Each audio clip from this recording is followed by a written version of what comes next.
Council work session. Roll call. Mayor Wilson, Here. Vice Mayor Rizzi, Present. Councilmember Evans, Here. Councilmember Heck, Here. Councilmember Johnson, Here. Councilmember Nesser, Present. Councilmember Schroeder. Here. You have a quorum, Your Honor. Thank you. Agenda items, presentation, discussion, and replacement of fitness equipment in the Multi-Generation Center in the amount not to exceed $238,247.53. Liz. Good evening. Thank you, Mayor Wilson, members of council. Liz Lingenbach, Parks and Recreation Director. I'm just here to introduce the topic, and then I'll be turning it over to Riley King, our management analyst, to share a little more details with you. It's been 8 years since we purchased our cardio equipment for the MGC last. We have taken very great care, as we did for the first 8 years of our equipment when we first opened, to stretch the life as long as we can. But it's time now, and we've used it beyond its life. Riley King will be coming up, and she will walk you through the equipment that was selected by our fitness team that we have been looking into for the last year. This item is something that was in our fiscal year 23 budget that was adopted, and we are super excited to be able to get this one moving this year so quickly. And we will be, tonight is a chance to just go through all of it, answer any questions that you might have, and then we will be bringing it back to a consent item 2 weeks from now. So that way, if there's any questions or anything that you have, we can get those answered. So at this time, I'm going to bring up Riley King to introduce herself.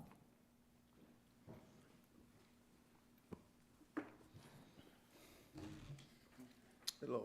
Hello, let me get my presentation. Riley's first presentation. No, you're fine. Super excited. Good evening, Mayor Wilson and council members. My name is Riley King, Management Analyst for Parks and Recreation, and I'm going to present to you our recommendation for replacing our aging fitness equipment at our Multi-Gen Center. So cardio equipment normally has a life expectancy of 5 years, but with our in-house care, cleaning, and maintenance routines, we extended our current life to 8 years, and we think it is now time to replace those units that we have. So what we are going to be purchasing will be 4 treadmills, 4 ellipticals, 2 step mills, 6 recumbent bikes, 2 upright bikes, 2 hybrid cycles, which is kind of a combination of an upright and a recumbent bike, and then an upper body ergometer. With this purchase, it does include a 5-year warranty and a 5-year preventative maintenance plan already in the price. Also, a benefit of going with Matrix, the equipment is designed and manufactured by Matrix, so there's no party vendors that we have to use to provide parts or any of that. And then another cool feature is that it integrates with multiple fitness trackers, MyZone, MyFitnessPal, all of that. So if you already have that, it'll integrate with it and track your fitness workouts. Another cool feature that comes with it is our consoles. So as part of the upgraded to this new equipment, comes touchscreen consoles that mirrors a smartphone or tablet, which makes it an easy for our users. And it is very similar to the touchscreens we have now, so our users will already kind of be familiar with it. Some of the features that are included in these consoles are streaming services like Netflix and YouTube, so you can watch your favorite TV show. High definition trails and routes, so you feel like you're biking through the mountains or walking in a park, not that you're stuck on a treadmill. And another cool part about the routes is the footage will slow down or speed up with your speed. So if you're walking a little bit faster, that footage will speed up. And then the incline and terrain will also match on the view. Another cool feature is they are Bluetooth capable, so you can have your wireless headphones hooked up to it so you don't have the wires. And it also connects Bluetooth through your phone so you can have your music on it. There are 16 workouts that are already built into the machine, so you don't have to figure out your own workout. You can pick one that's already built in. Your Apple Watch or any other smartwatch will connect and track your workout also. So if you track your steps on a smartwatch, it'll connect automatically. Jeez. And one thing that we really like, it has scrolling messages and pictures that we can put up to promote our special events, our programs, our fitness classes on it. And it has a facility calendar that we can add to all of our fitness classes on there so they can click the calendar and see what we have going on every single day. Wow. While these consoles do have a lot of upgraded features, they also have a basic feature if you just want to get on and walk, bike, or use the elliptical. So our estimated install, if it gets approved, will be November or December, just in time for the new year. And our total price for all of this is $238,247.53. That concludes my presentation. Are there any questions from you guys? Yeah, Do we have any questions? yeah. Yes. Riley, with the old equipment, do they send it to auction? Does somebody else get it? Do we donate it? What happens with it? So we did consider that, and actually considering what we would get for auction and bringing it down the stairs and everything, it wasn't going to be a lot. We also wouldn't get very much trade-in. So we did reach out to the school district to see, it has actually, after talking with our finance department, it's used its usable life. And so if they want it, they will actually come and they themselves will take it down for us. We will not be paying to remove any of the equipment, and then they'll be able to use it. So that way our taxpayers in this community only have to pay for it once. They're not paying for it twice for them to use. So they'll use it throughout some of their school facilities. Cool, thank you. Yes. I just wanted to say, when I first saw this, didn't we just buy equipment? It was 8 years ago. Yeah, that's hard to Oh, believe. my God. It's like, wow. Good job. I'm more afraid that I'm not gonna have any excuse Your Honor, not to do it now. So, Riley, just to make sure that, so this was approved as a capital expenditure, or was submitted as a capital expenditure for the 2023 budget? Yes, so it's Okay. already in the budget and approved. And all of those pieces All of of those equipment? pieces are in it. Okay. Is that replacing everything?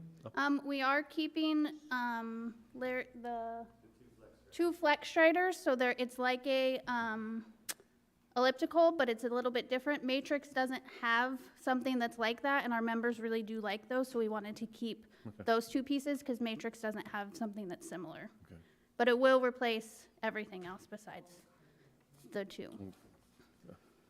Sounds like it'll clean your house.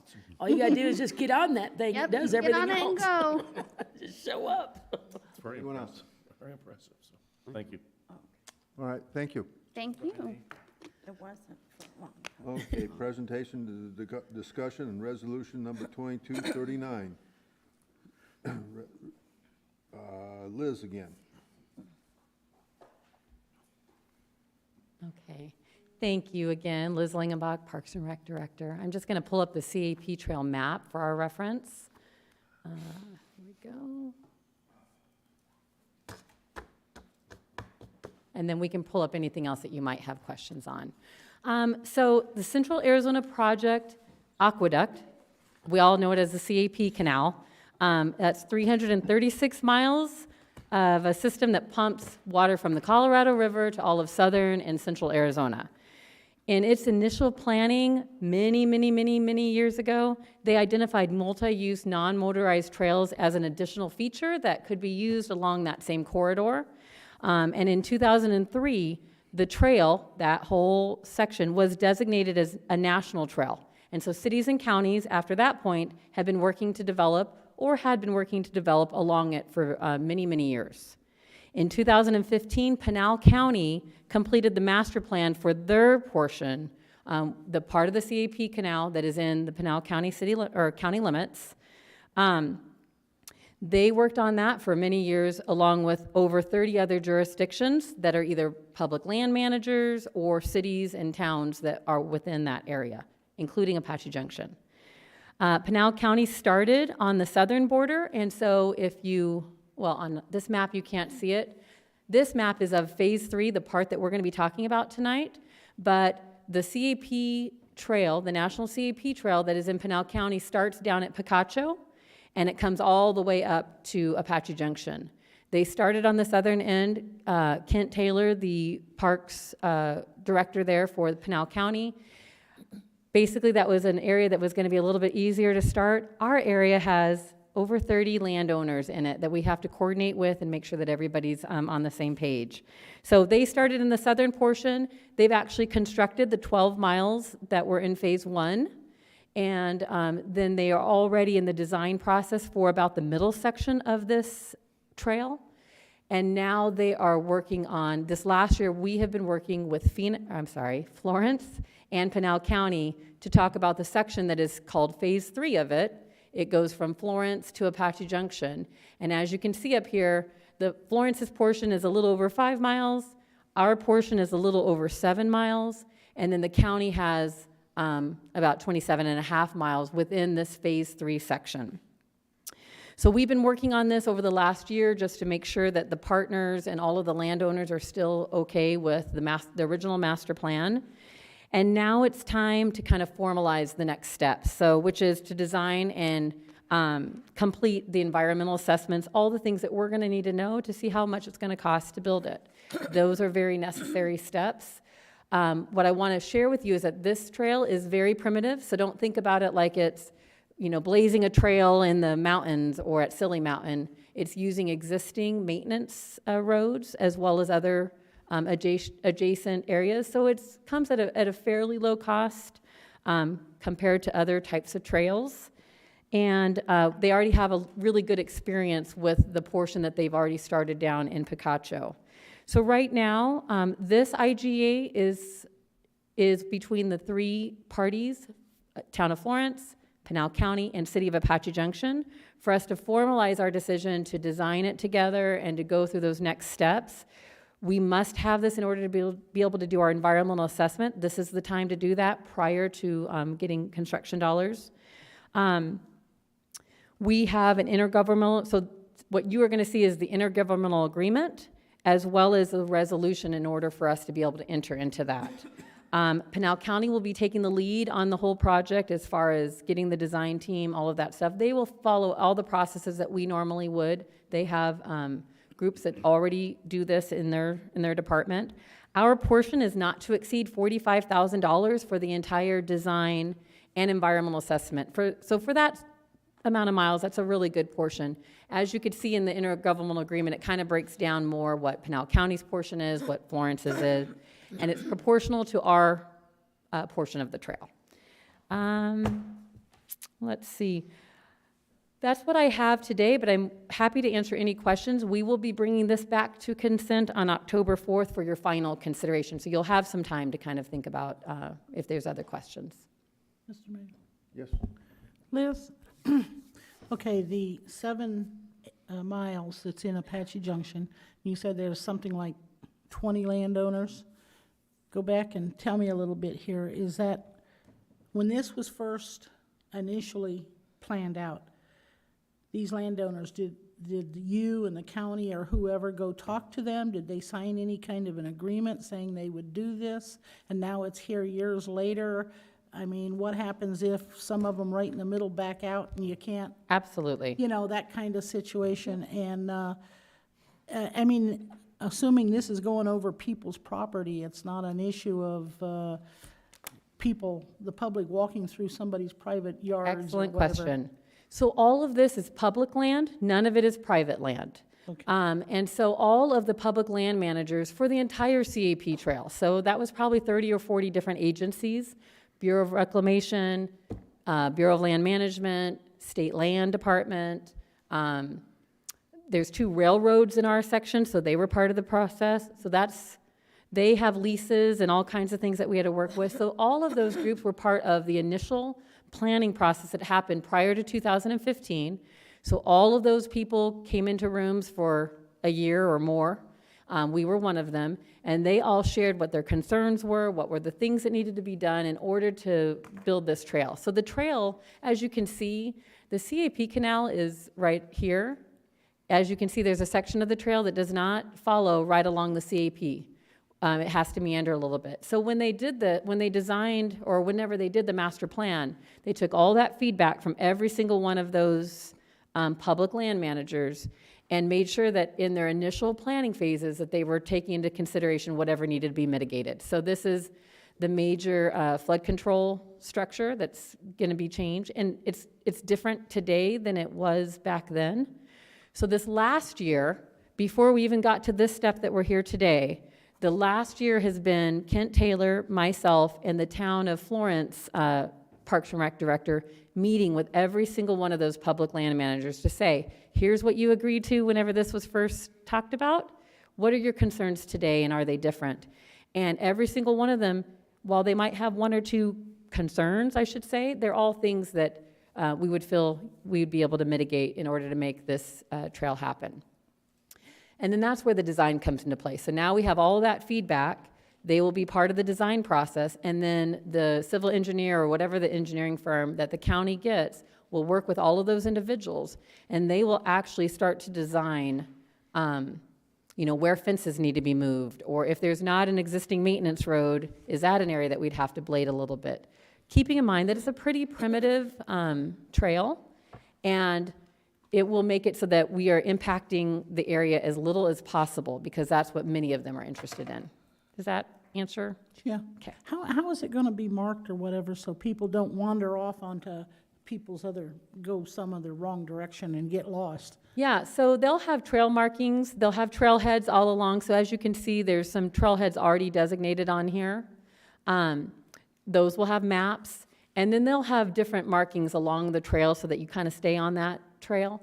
They've done a great job down in Picacho. We were able to go and visit it and actually see what they did there, and so that we kind of envision what it's going to look like in our area. As you can see, I was thinking that we were going to gain more of a proportionate share, but because it's on the other side of the CAP, it's still in Pinal County and not in Apache Junction, so they will be building that portion of it, which is nice. Your Honor? Yes. The ongoing, once it's built, the ongoing maintenance, will that be the responsibility of our city in Florence and all? Okay. Yes, so this agreement that we're signing today is just about doing the next step, which is design and environmental assessment. And so then, knowing that once we get all those details, we'll have another opportunity to talk about, what are those other costs associated with that. But we feel very confident that the construction dollars and the management of it will be similar to other things that we're doing now, so we have a pretty good idea, and we feel comfortable with it. Probably hence a good reason why you don't want to make it too fancy. Absolutely, Require yep, that much Yeah. more absolutely. to maintain it, yep, okay. Liz, will there be areas where people can drive up to the trail? It's not going to be one long trail where you have to start at one end, and they'll be able to drive up to it and do a section or segment of it. Correct. So every trailhead will have a parking lot, and people will be able to drive to that area and park, and then they can just do the distance that they want to. They can go out, and it's definitely an out and back unless they really plan a great big adventure. Yeah. Our portion, so Nick Blake, our former park superintendent, and Jeff Bell, our former Parks and Rec director. Tess, I don't know if you remember this in the Parks and Rec Commission meetings. I know Jeff covered it occasionally, but they made a big deal about the fact that we're way up here, we're going to be last, pretty much. And so what if we were able to start our section, and we don't want it to be a trail to nowhere, so if they're not done with all of this other stuff, they had incorporated a loop into it, so that way people could start in one area and be able to hike back to the original location, which was all done in planning with our different equestrian and hiking groups long ago. Do you foresee any grants playing into this? Absolutely. So we are actively, the team has met with MAG and the Active Transportation Committee grants. As you're aware, we're doing the design assistance funding for the other trail that's kind of Gold Canyon to around our Silly Mountain area. This is eligible for something like that as well, and so each of these steps would be things that we've been talking with them about, and absolutely are eligible for multiple grants. So that Active Transportation Committee grant, as well as there's several state parks recreation program trail grants that are available every single year, and so we really feel strongly that we'll have a lot of great grant opportunities for this. Our community members love hearing that, and I have just one more. So you used a term that I forgot in the beginning, multi-use, or it wasn't multi-use, it was something else. What did you call it? Did I say, so it is a multi-use, non-motorized trail? Was Okay, it something that's about what- that? okay. Yeah, so it's not, it's only for hikers, bikers without a motor, Okay, equestrian, those kinds of Okay. users. okay, that's what I'm. How's Thank it you. gonna be enforced? Well, so there is gates, just like on our multi-use trail now. So could somebody break through? Sure. It doesn't happen very often. Our park rangers do go out and scout all of our fencing and things periodically. So there will be access gates, so that way our vehicles can get through and maintain, but that a regular vehicle could not get onto the trail. Thank you. Anyone else over here? No. There are questions all from one side. One other thing, has nothing to do with this, but this doesn't have anything to do or meet up or connect or this part of it with the same with the Arizona Trail, does it? No. It does not connect with 'Cause the I Arizona can't Trail, remember but where it it's does, located. right, so it will not connect with that, but there is the Sun Corridor Trail, which is another major, all the way across Arizona that Maricopa County and several are putting. It does connect to that at some point, so that's the vision for the future. It's up in the north end, yeah. Yeah. Okay, thank you. All right, thank you. Cool, another neat feature. Yeah. Presentation, discussion with Urban Night Sky, Kelsey and Liz.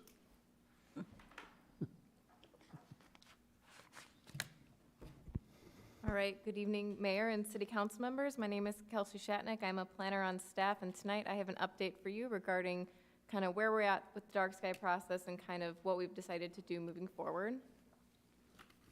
So just to give kind of an overview of where we've been and how we've gotten to the place that we're at right now. So early 2020, we received direction to staff to pursue a dark sky community, and then we provided an update in October of that year. And then between the fall 2020 and spring 2022, we were doing research on this as well as code edits and beginning our light inventory.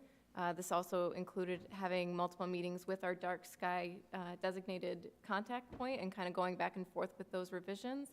And then it was decided in the spring of 2022 that staff believed we were unable to meet the dark sky community designation at this time. And so from there, we decided, what are we going to do moving forward, and is there another path we can take? So we found and have been focusing on an urban night sky place.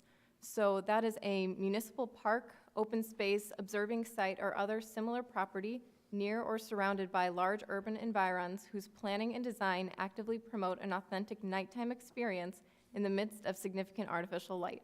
By virtue of their characteristics, these sites do not qualify for designation with any other international dark sky place category. Interesting. So kind of once we started looking at that, looking at other applications or other sites that have gone through this designation, we've kind of come up with a short list of places that we were considering seeking designation for. In no particular order, we've looked at the Dutchman Dog Park, Flatiron Park, the City Hall Complex, Prospector Park, the Rodeo Grounds, Silly Mountain, as well as the Little League Fields. And this map was created with the help of Liz to kind of, as we were looking at these places, what do we think is feasible? What do we not think is feasible at this time? So right now, our top choices that we're looking into pursuing are the City Hall Complex and the Dutchman Dog Park. And then future ones or other prospective designated areas could be Prospector Park or the Rodeo Grounds. That one maybe in the future, just based on when in the budget it is to retrofit those lights.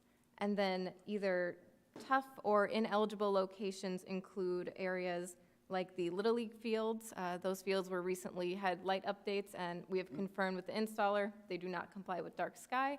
And then we've also looked into Silly Mountain.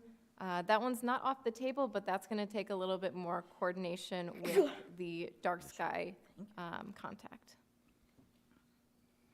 So what does it look like to apply for this kind of designation? Well, before you even get to the application process, you have to determine your eligibility. So a few of those items you do beforehand, as well as include them within your application process. So on this list, creating a map of the area to be designated, having site photography establishing the nighttime conditions, as well as summary of public access policy. Those are all things that you want to compile before to present to IDA to determine, is this a feasible site?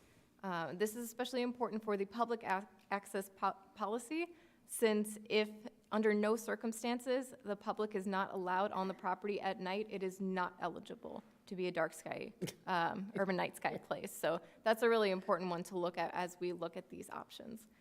So just to kind of briefly go over these again, so once you kind of figure out what you're going to pursue, you move on to the application process.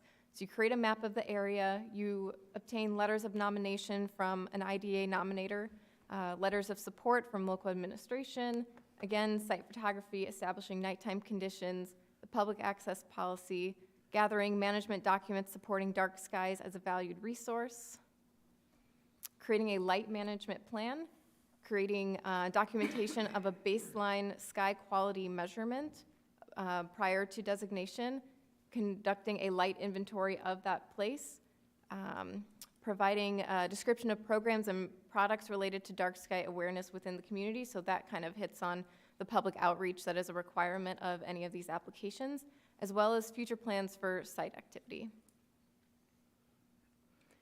So I also think it was important to note that as well as the application and going through and getting a designation each year, you have to submit an annual report describing progress, new developments, any problems that have arisen, as well as programming at the site. And then I believe this has to be submitted in the fall of every year. So what does the timeline look for something like this? Because this is a different designation than a community.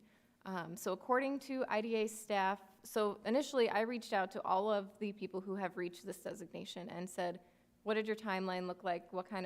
How many people did you have as a part of this process?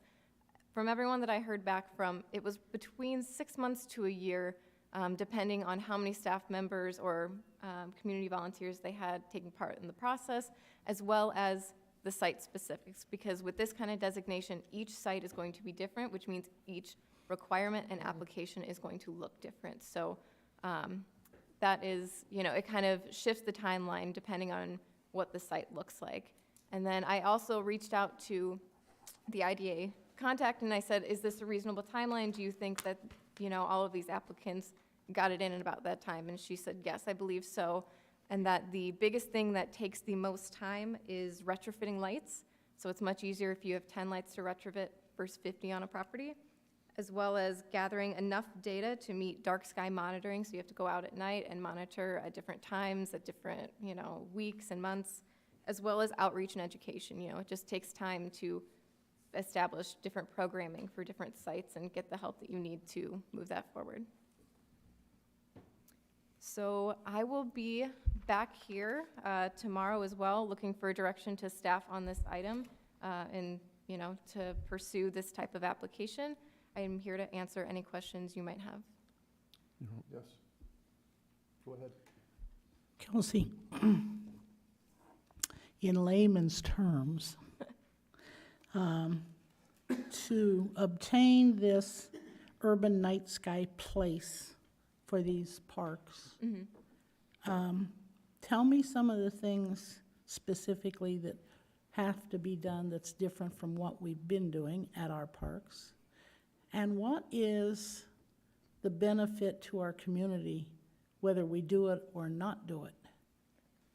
So the intent of pursuing this type of program is to promote the benefit of the night sky. So not only its beauty, but its benefit to, wildlife, as well as promoting and educating residents on what it looks like to go dark sky and displaying how it can be done safely.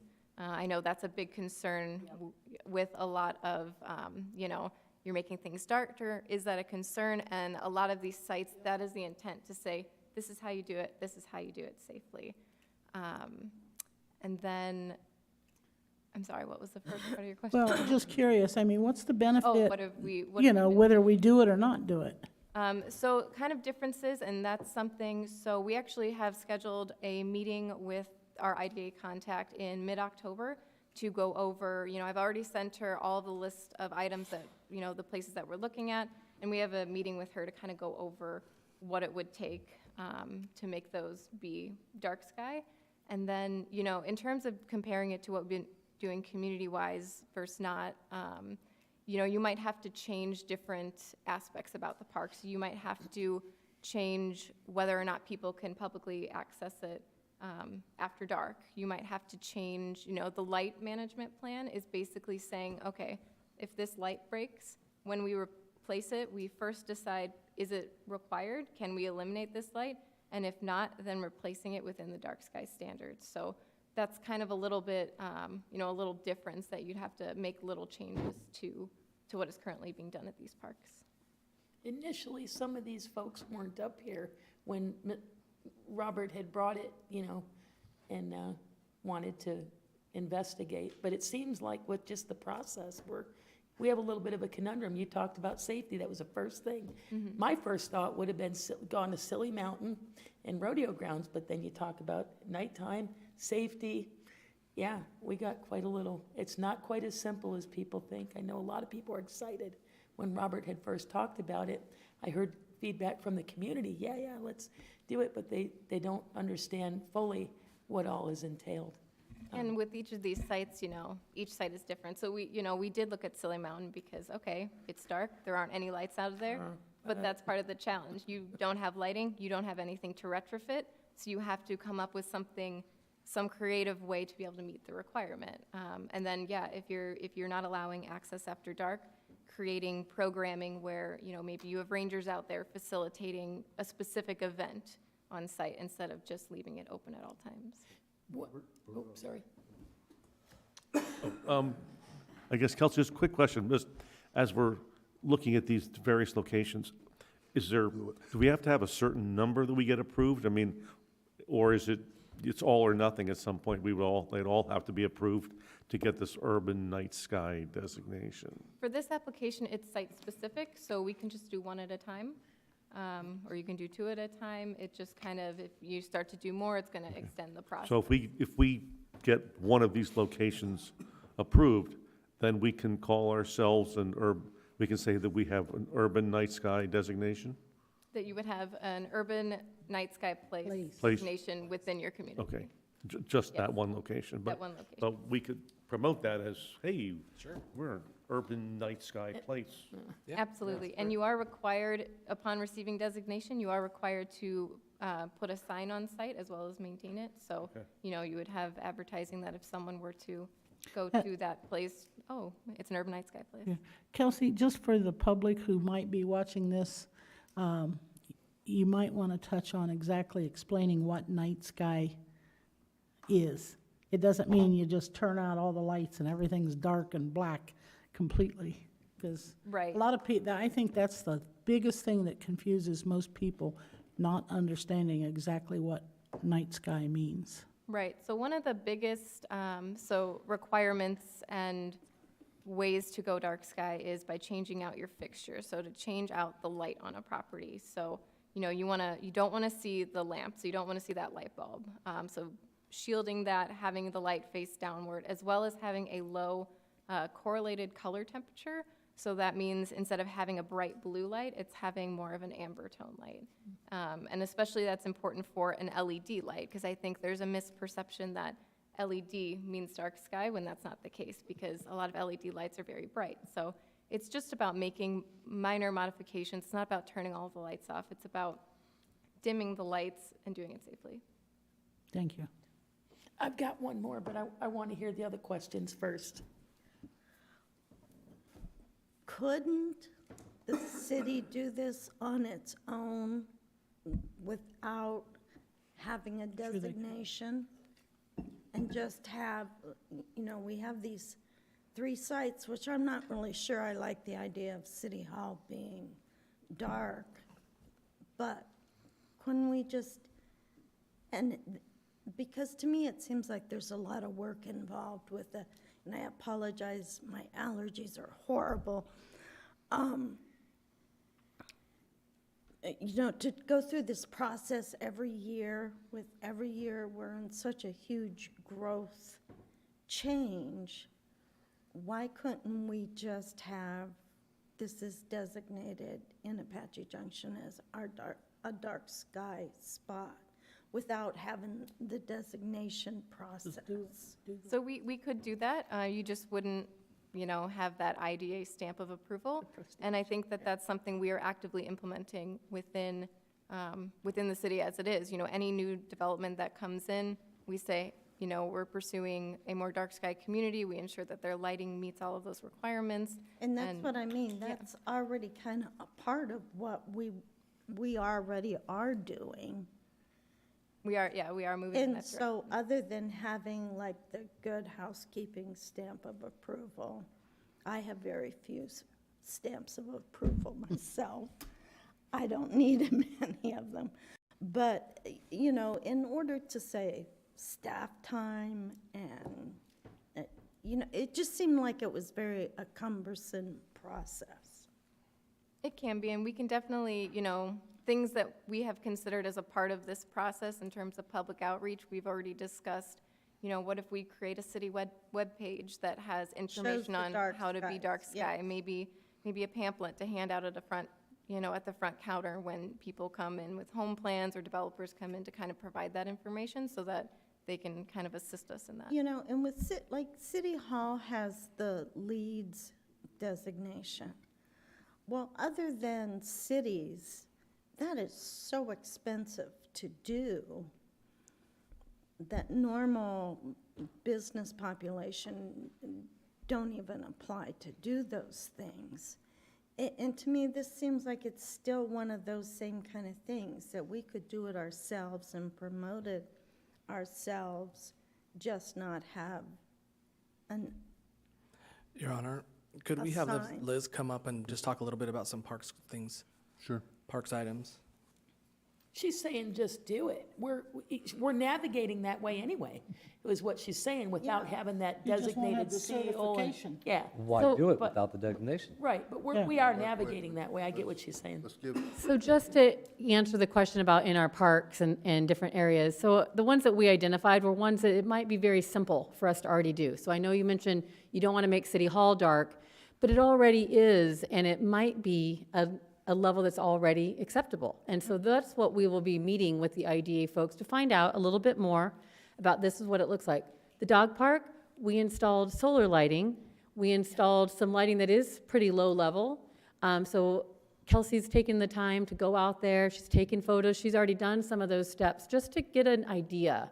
So I think the main purpose is to show that there are areas that are more likely. And so again, it does not make sense for us to do the big, the great big application and not to do 5 parks, but maybe we pick 1 or 2 that if they are easier to do, and then it's not just Kelsey. So the Development Services Department did a ton of work originally, lots of light inventory.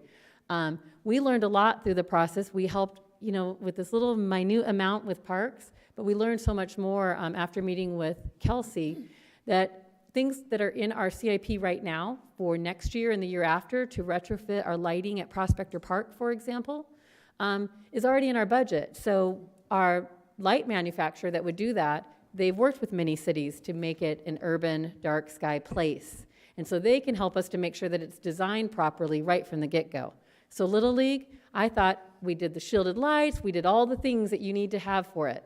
We just didn't have all the knowledge at that time. That was a grant that was given to us. And so there were things, those poles are a little bit too high in order to be considered for the dark sky. We can absolutely retrofit our Prospector Park lights to be dark sky friendly.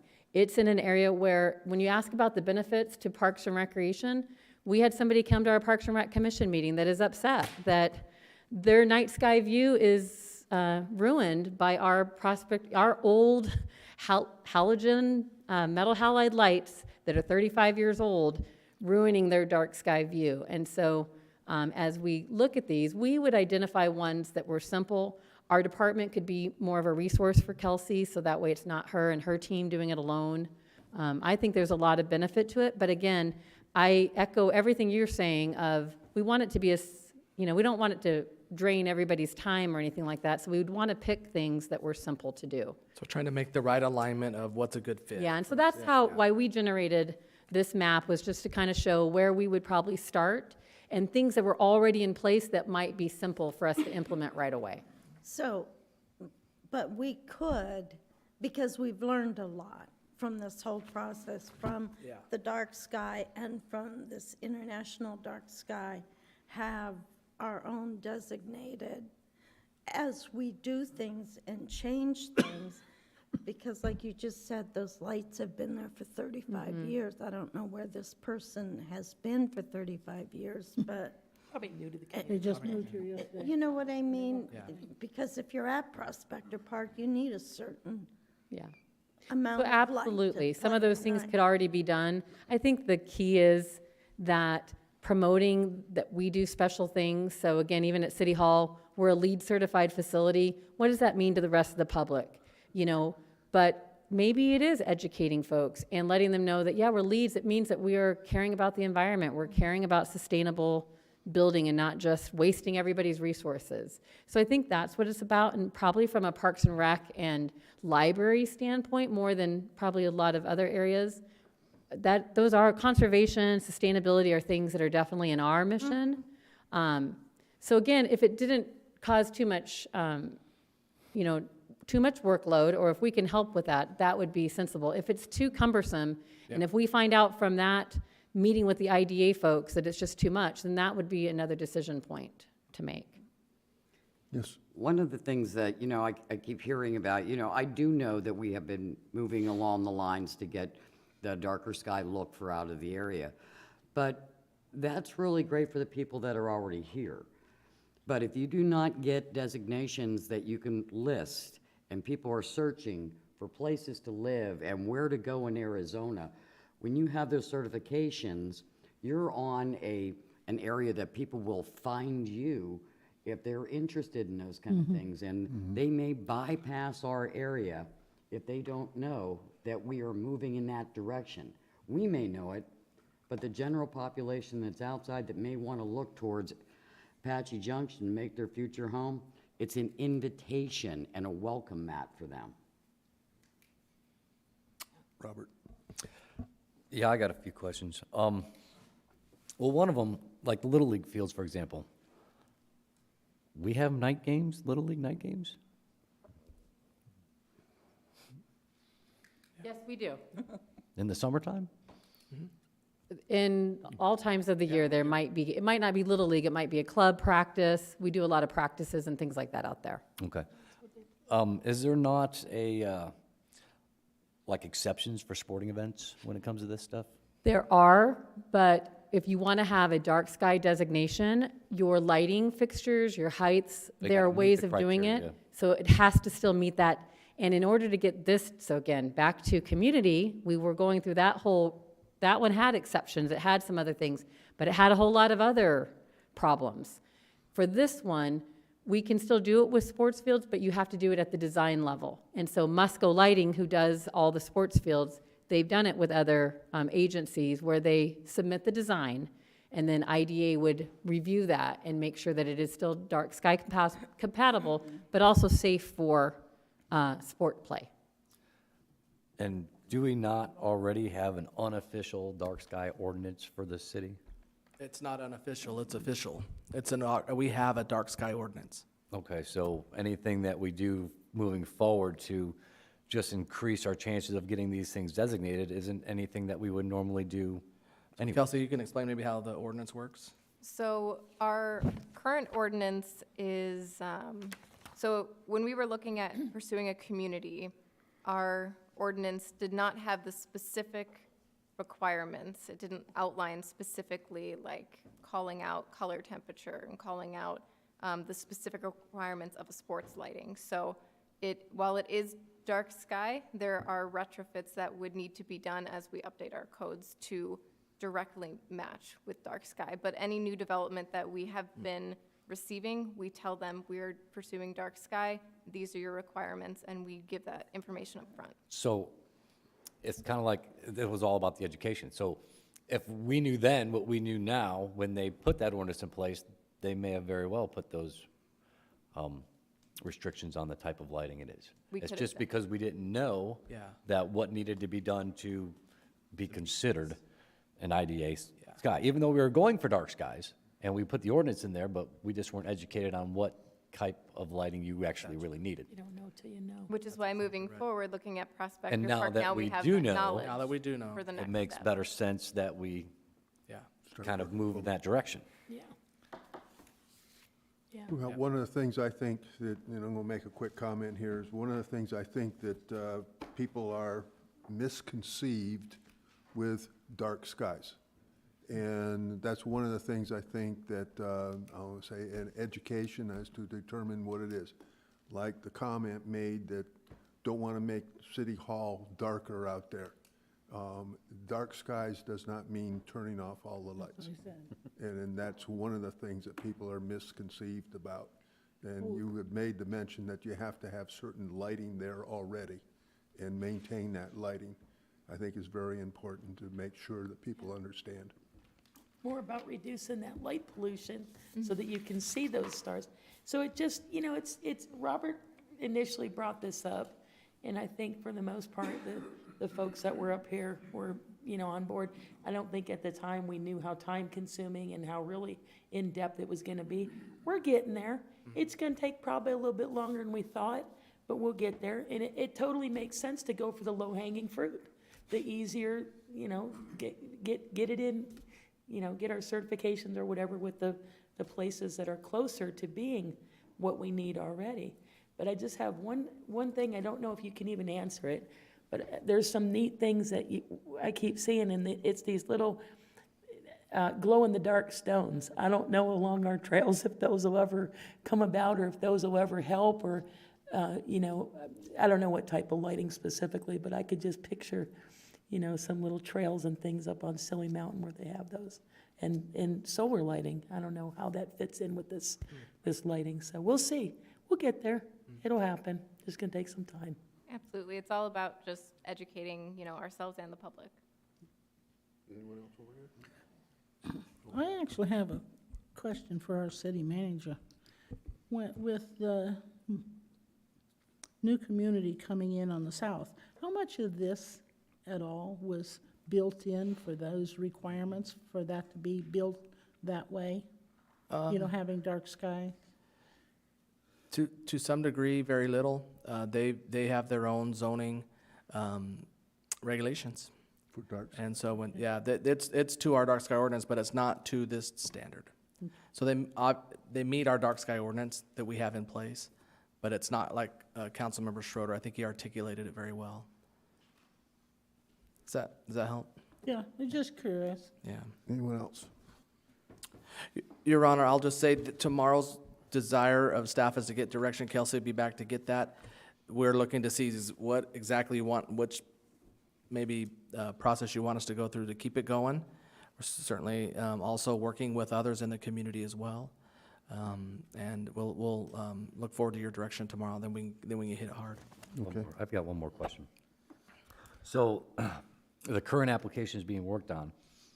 Now, there needs to be some activities held in these areas, right, to educate? Yes. I mean, are public these outreach. ideal areas to have those sorts of activities? Certainly, we can consider them and see kind of what level of activities would be required, or if the IDA had any ideas. I know that people will have, events that they bring someone with a telescope and they educate about the dark sky and have people look in the telescope and describe things. Every community is different in what they choose to do, the resources that they have, but it could certainly be possible as long as we plan for it. And one more question. Is there a time that any lights that are to be turned off to meet these standards? Like, for example, I've done this superstition sleepover for like 10 years, and they shut them lights down at 10 o'clock. And there is an astronomer there. We go out there, we look at Saturn, do whatever, we sit around the campfire. So is this the type of situation that, although to date, prospectors' lights don't meet, but would they meet if they're shut down at a certain time? So the fixtures themselves would need to be retrofitted, because all lighting on at a specific place must meet the requirements. So whether Regardless if it's it's on or turned off, off, right, correct. okay. But that could be something that we could implement into the policy, saying that, maybe there are times where they're not turned off, but the fields aren't being utilized, and maybe being better about putting timers on if that's an option, or making sure that those lights are adjusted to an appropriate level, you know. You don't need them fully on if you're just maintaining the field. Maybe you can have that darker if that's happening at night. Put a So, little dimmer on. and there was one more thing, I don't know if this question can be answered for what you're doing, but one of the, when we were initially going for the community, one of the guidelines were, you know, it's like, hey, how are you gonna get to work out all these people with, you know, with their lights on their garage or whatever? And there was a stipulation there where there's a 10-year grace period for these people to retrofit their lights, assuming that, okay, if you've got this light now, you don't want to spend the money, well, chances are in 10 years, you're changing that light anyway, so you might as well change it to this. Is there any way that we could approach, like Prospector Park, with the, you know, hey, we intend to change these, and I know that you did offer, I don't know if a place is different than community, well, it's obviously different, but as far as, is there any grace period there to retrofit the lights and still move forward with that location? So that would be a question more so for our IDA contact. Based on the application, it doesn't seem that this application allows for that. It seems that at the time of the application, all of the lights need to be in compliance. But that is something, you know, they are very willing to work with communities, and everyone's different in terms of timelines, so it's something we could ask. And Liz, as far as the timeline goes, you're talking about the lights, you're saying within the next year or two, right? Correct. You know, if funding is there, we are also looking at grants for that, but we are putting it is in our capital improvement plan. Prospector Park softball lights are first on our list, and we will hope we will have funding for next year. It's time. We lost a major light pole this year. One light is actually retrofitted correctly, so, because we had to replace it this year because of the storm. So those will be coming soon. Well, that can grease the wheels, right? Hey, look, we're already There you doing go. it, There right? you go. We, Sure. for budgeting purposes, we love killing two birds with one stone. Get a drainage project done, do a dog park. Fix light poles, get the lights retrofitted. So if we can prioritize this, Liz, and we can, you know, look at that map for money, we'll do our best. I have one more question, then I'll shut up. And I don't know if it's for you, Kelsey, or you, possibly Liz, but since we're moving forward to buy the rodeo grounds property and to eventually hopefully have rodeo grounds that people can use year-round and not just, you know, a couple times, what's the plans for doing something out there? Because that's a pretty big area that's gonna draw a lot of people and a lot of light, maybe evening events and everything. So, yep, we did identify the rodeo grounds as one of our possible futures. So it's Prospector Park is in the CIP first, depending on how much it costs. It might be softball field lights, then multipurpose field lights, or both, depending on what the cost is. And then rodeo grounds is on that list, so they are identified as a possible future, that when it's time to do that, we would definitely be looking at making sure that it was meeting dark sky criteria.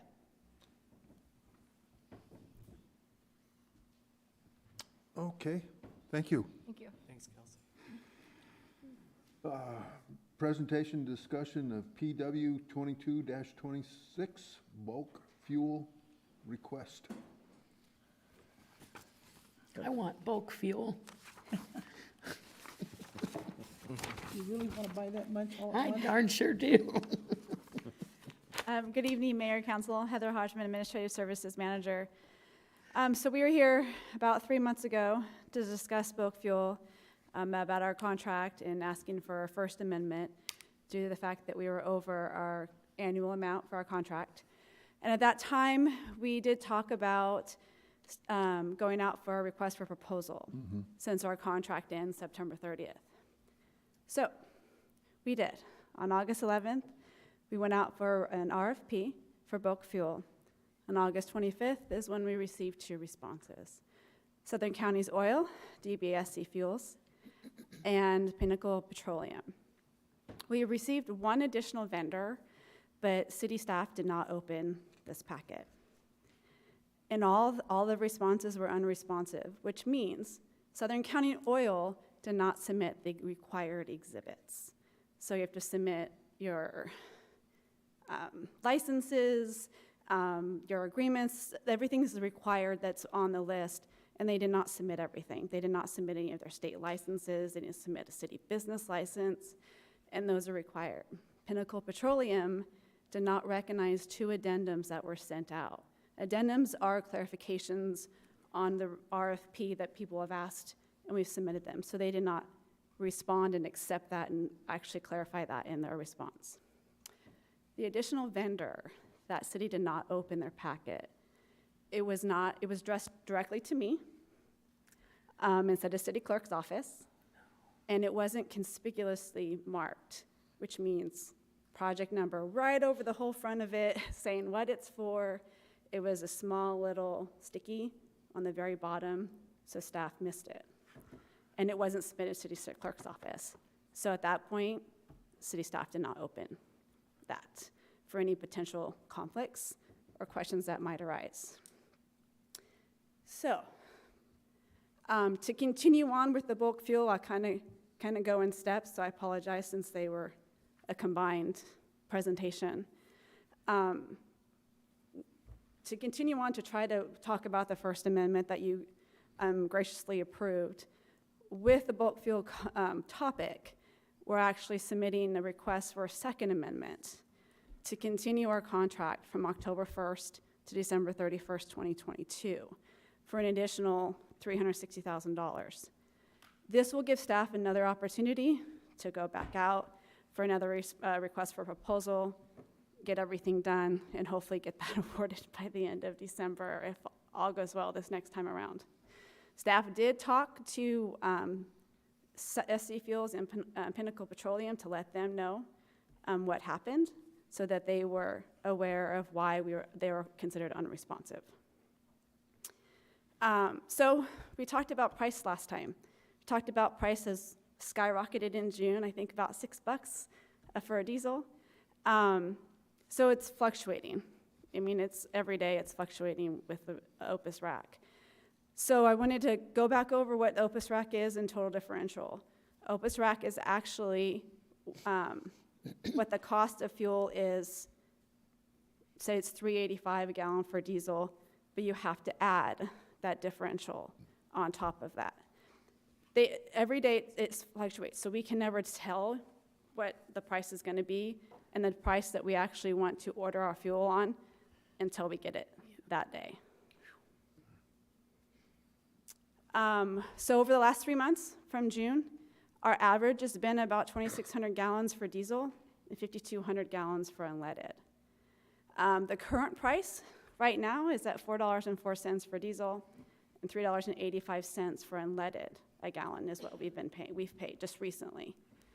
To give you an idea, we did ask for, our contract was $360,000, and the last numbers that I pulled from the end of August, we had spent about $200,000 of that amount. So staff has 2 recommendations for council tonight, is to reject the 2 responses and the unopened response to the RFP PW 22-26 for bulk fuel, and approval to go out for a second round of the RFP.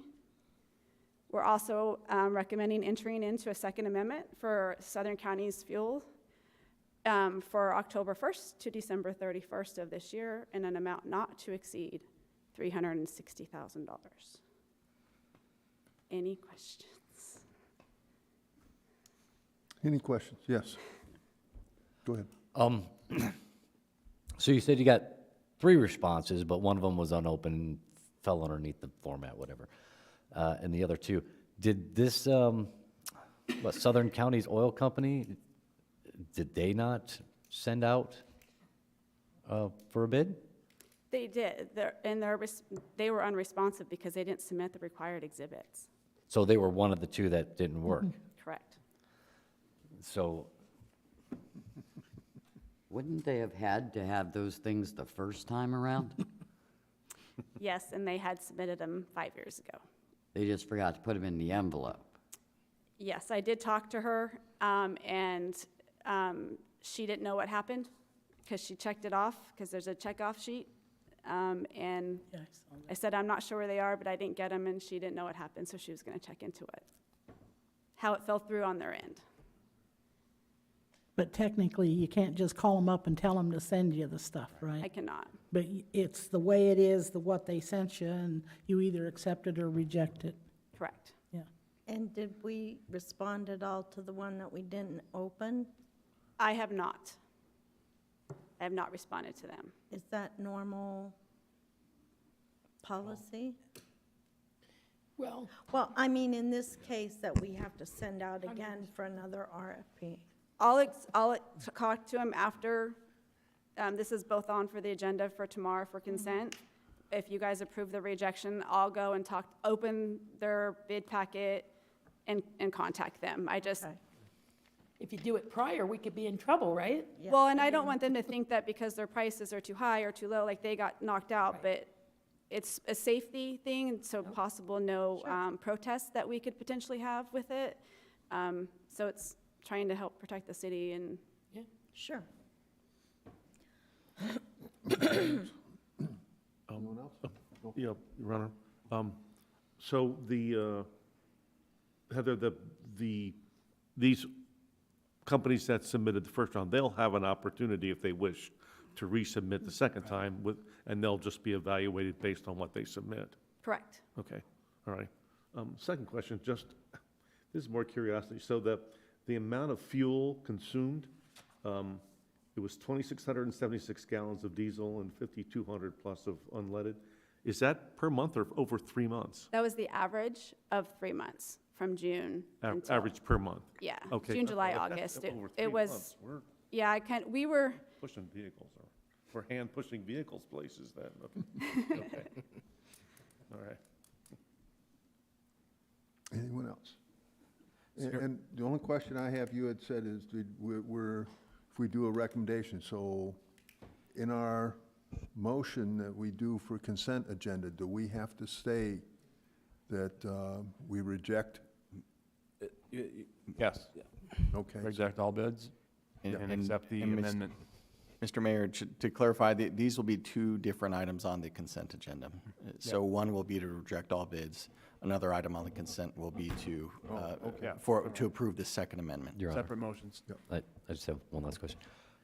How long are these contracts for? These aren't just 3-month contracts. the amendment is, we're recommending 3 months, but the actual contract, once it's in place, is 5 years. So, but this would, the second 3-month extension. Correct. Because of the mishap with the, Right. Correct. but it's a 5-year and that price is locked, or does it, it's CPI kind of thing? It's like the CPI, it's not locked. The only thing that's locked is the differential, which is the taxing and all that, but that's locked in, but So it can go down. but it can. But it can hopefully not go to $6 again. Okay, thank you. No one else? Thank you, Heather. Oops, wait, you got the next I'm one as again. well. So presentation discussion on the annual household hazardous waste. Do you want me to Heather? Oh, yeah, I'm take sorry. it, or do you want, I wasn't sure, I didn't want to mess with, Yeah, I got it. okay. There you go. Mayor Council Heather Hodgman, Administrative Services Manager. So this one was combined as well, our household hazardous waste events. We talk about an intergovernmental agreement with Pinal County, as well as information on our events that we hold biannually. So the city entered into an IGA with Pinal County for 5 years, from 2017 to 2022. It ended in February of this last year, and both entities missed that drop deadline. We thought it was October, so we thought we were going to be we were okay. But the IGA actually allows those Pinal County residents that are just east of our border, so just east of our city limits, so which includes Gold Canyon. So the IGA that's where it started in 2017 to allow those residents to partake in our event. This last fiscal year, 21-22, the attendance for both city and county was 633 residents. That included both of those events. Pinal County, their maximum contribution to the city is $20,000 a year. It's $10,000 per event, but the max is $20,000. So the city is proposing entering into another IGA with Pinal County, but for 10 years. So extend that out from 5 years to do a 10-year. intergovernmental agreement. Just because time flies. It flies. Yes, it does. So to continue on, so our regular household hazardous waste events, we are, Advanced Chemical Transport is the proposed agreement for that handles all of the events. Basically what they do is provide the removal of the hazardous material. So the paint, the pesticides, the antifreeze, the extinguishers, oils, gasoline, they handle that hazardous part. But the city, we also offer tire disposal, electronic waste, paper shredding, and the white goods, so the refrigerators and freezers and stuff. So we add that as well to our events.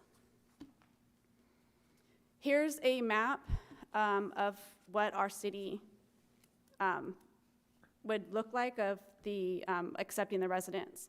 So you can see that it's just south of, I think is that McKellips up there, to the Gold Canyon area, and it's still going to include our incorporated area that's down south for residents when in the next 2 years or a year when they come in. So they'll still be able to be, they'll be included in our events at that point. Here's a map of our public works yard. Our next two events are Saturday, November 5th and Saturday, March 4th of 2023. Our events are held from 8 a.m. until 12 at our public works yard off of Idaho and Baseline. Back in 2018, 2019, we saw an influx of residents when Pinal County started participating in those events. So after that event, we actually have to close roads down for the safety of our residents, safety of our staff, just to make sure everyone gets in and out correctly. So the only road that we have open is Ironwood, and so we allow residents to come down Ironwood and hit Baseline. We close off Tomahawk and we close off Idaho in the southbound, not northbound, on both of those roads. So 2 recommendations from staff is entering into an IGA with Pinal County for 10 years, with the county reimbursing the city a maximum of $20,000 per fiscal year. The second recommendation is entering into an agreement with Advanced Chemical Transport for 2 years to assist with 2 annual household hazardous waste collection events for each fiscal year. So for this fiscal year, 2022-2023, next fiscal year, 2023-2024, and not to exceed $160,000 for those 4 events. And we'll be utilizing the Maricopa County Cooperative Contract. Any questions? Your Honor. Yes. I have one. I believe I asked it the last time we talked about this, but I forgot the answer. This 8% off of our contract with Republic Services is supposed to go towards paying for this. Does it take a chunk? Does it take care of all of it? I mean, It covers all of it. covers all of it. So when we're being reimbursed, Yes. where does that go? To help support Jenny Hoffman's services, who's a contract admin, kind of oversees the contract. And those 2 things together are about a 1-to-1 ratio. Okay. Yes. So what has Advanced Chemical Transport charged us, like, in this year timeframe? You say not to exceed 160,000. What are we running now? We budget $80,000 a year, and I think last year we probably spent about 65. So I'm not knowing, it's all about how much waste we take in. So, I mean, one year it's possible it could be $80,000, $75,000, $80,000.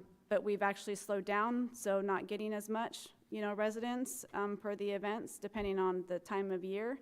But the max is, that's just making sure that we don't over exceed, because it's been about 60, 65 for both events. So are you comfortable with 20,000 from the county for 10 years? 20,000 apiece each year? Yeah. So I went back to look at the numbers just so I can have an idea. The last 2 fiscal years, 2021, 21, 22, We've actually billed them for $15,000 each for the year. And before that, it was $20K from 1819, 1920, and that's because Pinal County just got word of coming, and so they all came in and put all their stuff. So it hasn't, I've only done it twice where it was $20,000 flat. They had to reimburse the city, but it's typically 14 to 15. But the last 2 fiscal years, it's been 15 for both events. So, but for 10 years, do you think that 20,000 is really adequate? I would think. We're already there. Yeah. Yeah, it's, I think it's, I mean, we've looked at the numbers. I mean, it's held steady. Now that we're doing them twice a year, right, Heather? correct. We're pretty much coming to a nice operational and programmatic kind of equilibrium. And so I think that's why we're seeing our ability to program this in this manner now. So we can just program it in 2 a year. We've got the funding, we've got the resources. I remember we were not doing any. And then right after, it built up. People hold on to stuff, they bring it in, it kind of was an influx, and then it kind of is going. And I guess, you know, we'll see how it goes with the growth to the south. That's kind of what I think maybe Councilmember Evans is getting at. But from terms of the county, they're not really proportionally changing much. I don't think. I Maybe haven't you've seen heard- those numbers change. I have not seen those numbers change. Bryant, do you, like Gail had mentioned, it seems like we're getting less of, maybe as the years go on of people going.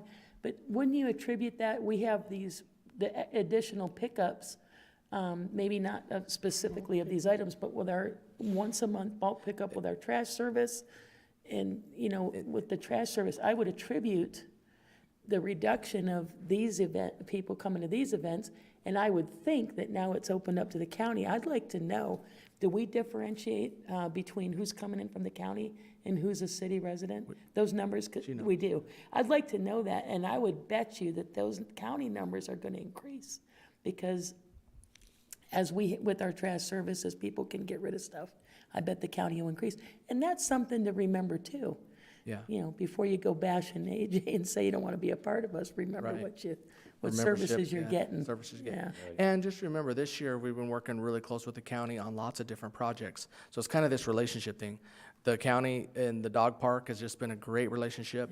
The county's getting ready to, through the Pinal County Flood Control District Fund, and Mike's not here, but I think it's around $2 million to the ability for us to start capturing some drainage here just south of us.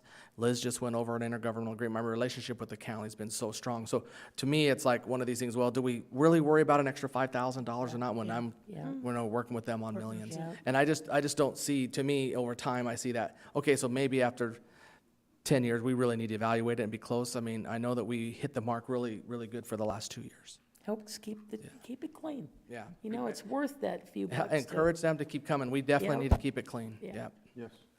I have a question that has nothing to do with these contracts. I had somebody contact me yesterday. If they drop off shredding, does it get shredded right then and there when they're taking it there? Or does it get dropped off and later they're concerned about what they're dropping off and if somebody's going to be able to get into their private business and, you know, so when's it shredded? I lost the shredding company that did it on site, so they went out of business, and I'm probably during the COVID situation. And so the vendor that we use, they do dump it in a 55-gallon container that's locked. They do take it off site, and it does get recycled off site. But I no longer have capability of on-site shredding. The ones I've looked at are a couple $1,000s, and So we can't guarantee somebody that their stuff is I secure? no. Okay. Well, it's locked. You just, Well, I mean, if that's but- any consolation. It's locked, but that's all I can inform the residents when they contact me too. Okay. And I'm going to throw this out from experience. Come on. Don't arrive at 12:10 because it is closed. I don't care how full your truck is, you can't go in, even if you're, at that time, vice mayor. Maybe you should attend the meetings. That's Do you right. do they still get in if they're in line? If they are in line at 12 o'clock, then yes, we allow them to come in, but I would have a police car actually behind that last You person. put a sign on the last Yes, vehicle? yes, you do have, and you have people out there You gotta turn around and go, bye. I know.